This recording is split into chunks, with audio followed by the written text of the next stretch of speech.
We will burn Nigeria down. Nigeria is a criminal country. They breed criminals. They are criminals? They are all criminals. Yes. If they continue to let us manage this and force people into election in Biafra land, when this time bomb is going to explode, it will affect everyone. This is a life and death matter.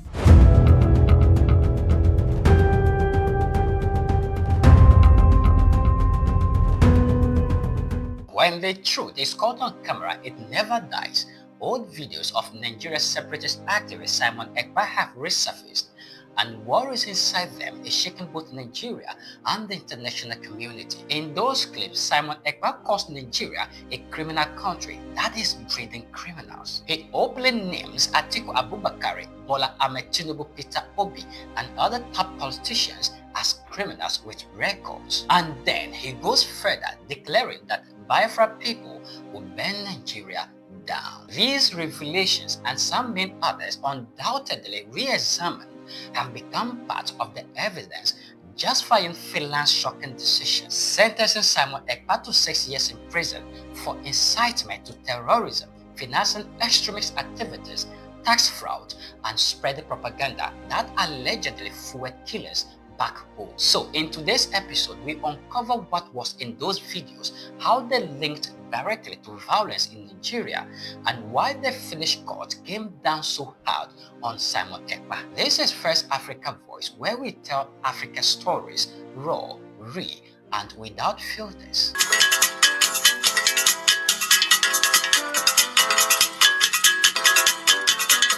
Ladies and gentlemen, welcome to the channel. My name is Paul Lingua.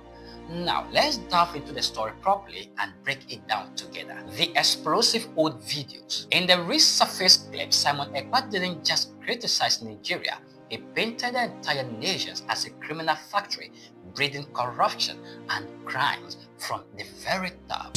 Nigeria is a criminal country. They breed criminals. They are criminals? They are all criminals. Yes. He called Nigeria's most powerful political leaders, including Atiku, Obi, and Tinubu, criminals with shady pasts. All of them. Even Peter Obi. Peter Obi is a criminal. But he's a southerner, isn't he? Like, it doesn't. I am not a tribal. Listen, I'm not a tribalist.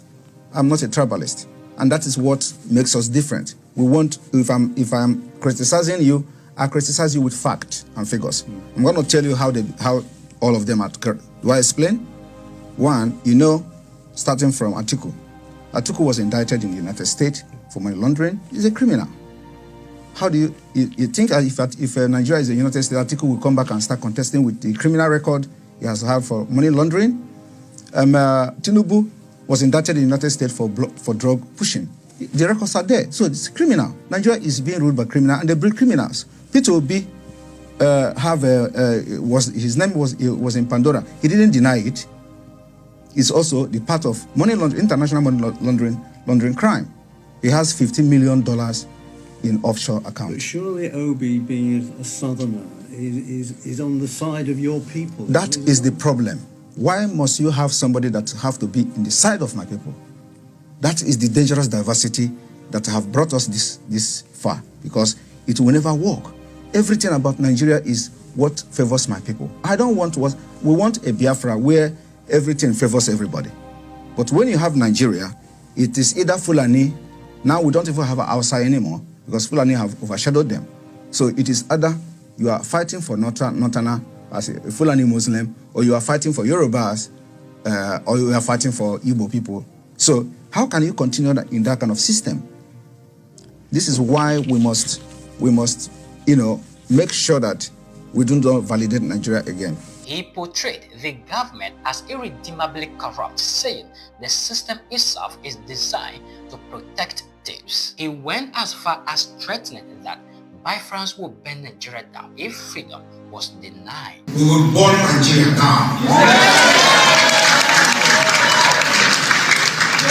That is what it requires to protect our people, protect our land.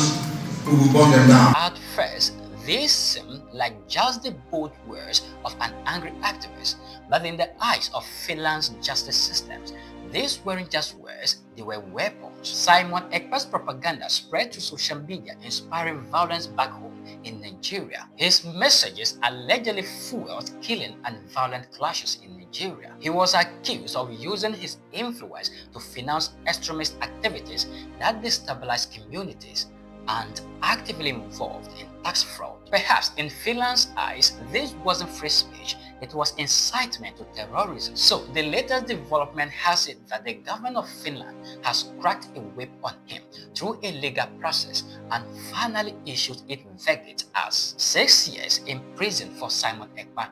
Charges included incitement to terrorism, promoting extremist activities, financing unrest, tax fraud, and spreading dangerous propaganda. For many Nigerians, this came as a shock, but to Finland, it was justice against a man whose words had crossed the line from activism to violence. What this means for Nigeria and Africa? This trial raises painful questions. Is Nigeria's government so corrupt that critics tend to extremism to be heard? Are separatist leaders like Simon Ekpa the symptom of a deeper Nigerian problem? And does this verdict mean that African political conflicts are no longer limited to Africa, but now face global legal consequences? One thing is clear, Simon Ekpa's case is a warning. In today's digital world, words are not just words. They can spark wars, they can destroy lives, and they can land you in jail across continents. Simon Ekpa thought his videos were rallying cries for freedom, but in the eyes of the world, they became evidence of terrorism and extremism. Now, the question remains, will Nigeria heal from the wounds of separatism and corruption, or will voices like Ekpa's continue to find fuel in the nation's struggles? This story is bigger than Simon Ekpa.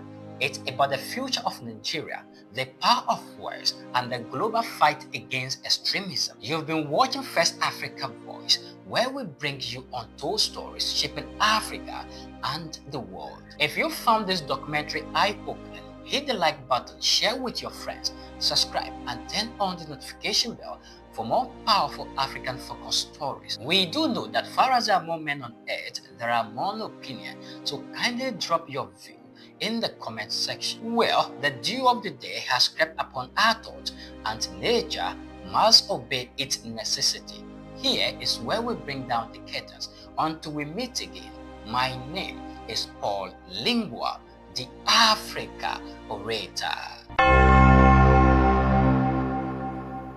Why are you so determined to undermine democracy? I think undermining democracy is not the right word. Rather, promoting democracy. You give the people a choice. And the choice of the Biafra people is a referendum. It is also a democratic process. So that is not undermining a democracy. More accepted democratic process is when you give the people choice to decide their fate. But they have a choice. This is an election which will be following democratic laws. In Nigeria, Biafra people do not have a choice. And that is a historical problem created by the Britain.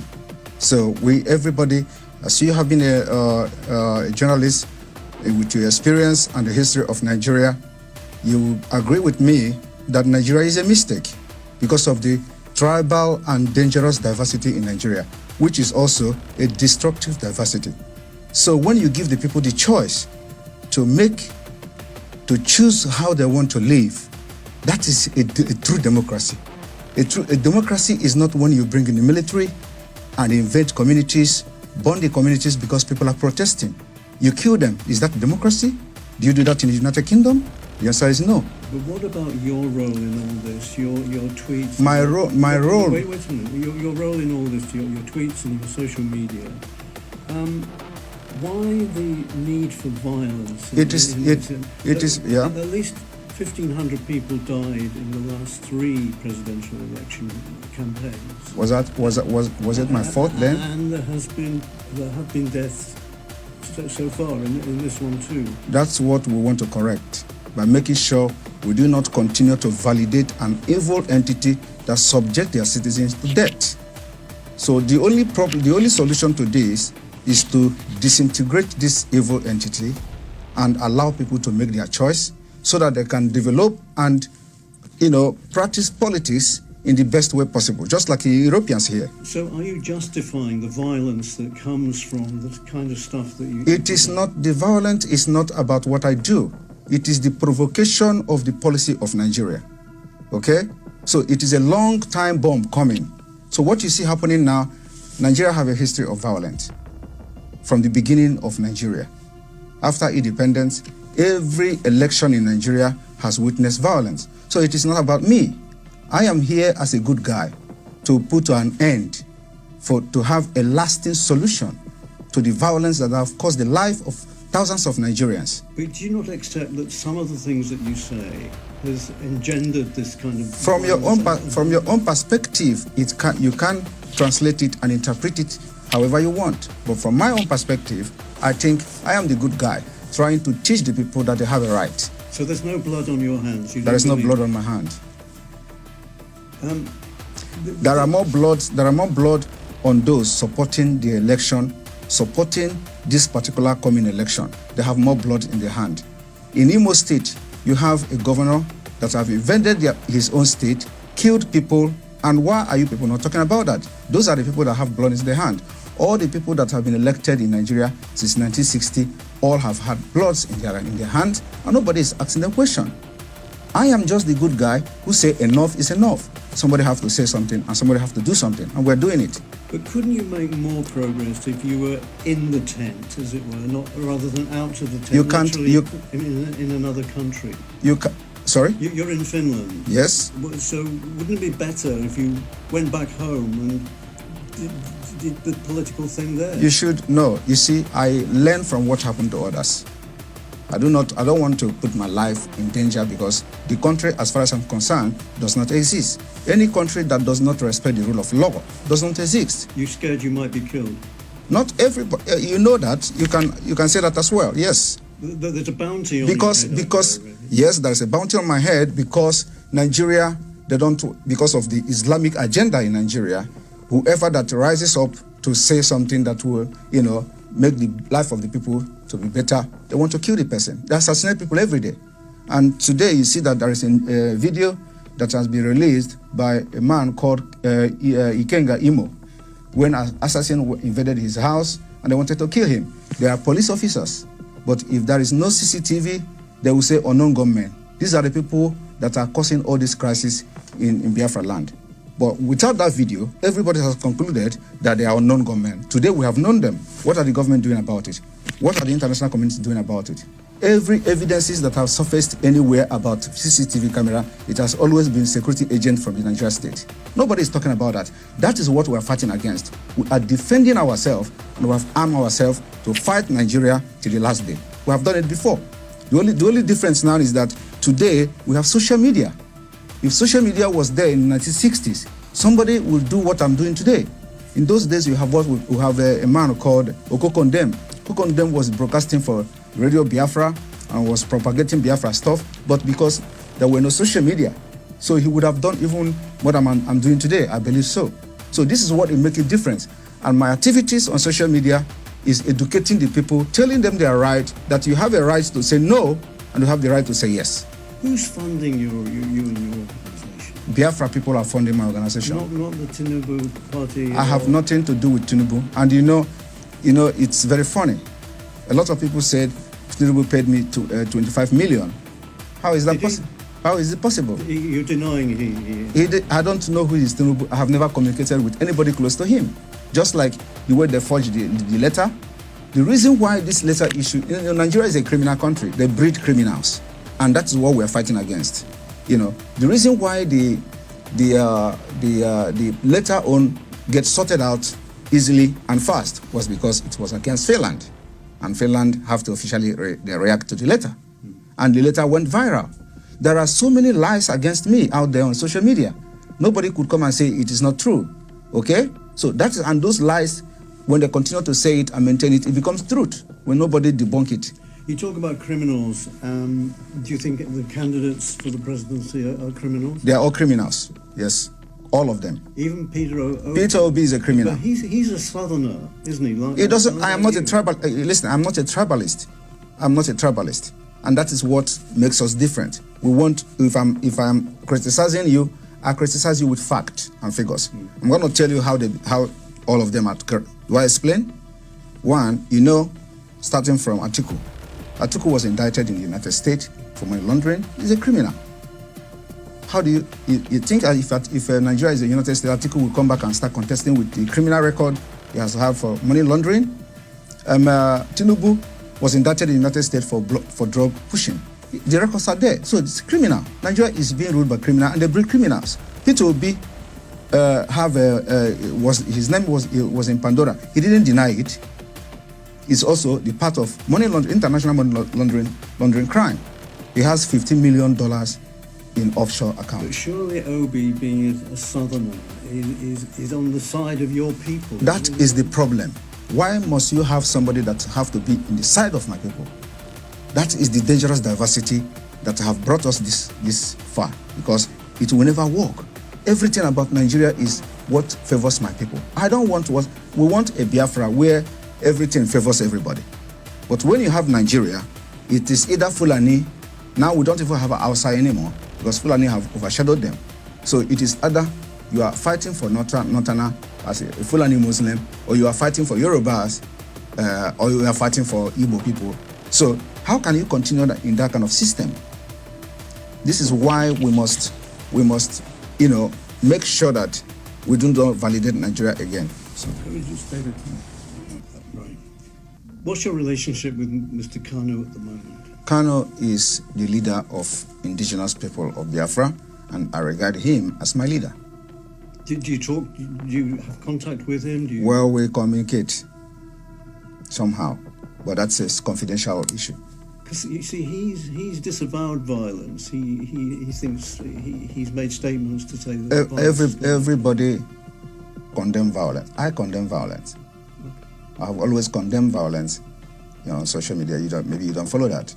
But where is the violence coming? Who are those committing the violence? They are the Nigerian state. And their intention is to use violence to blackmail what we're doing. And of course, you do not expect people who are Nigerians who are angry, who have lost hope. And the next thing you see from them is when you are hopeless, you become violent. So what is happening now is not caused by anybody. It is caused by the system itself. And until we begin to understand that the violence happening in Nigeria is being generated by the Nigeria system itself, we will never be telling ourselves the truth. Are you going to rein in your rhetoric a little bit now? Because How? We're in the election period.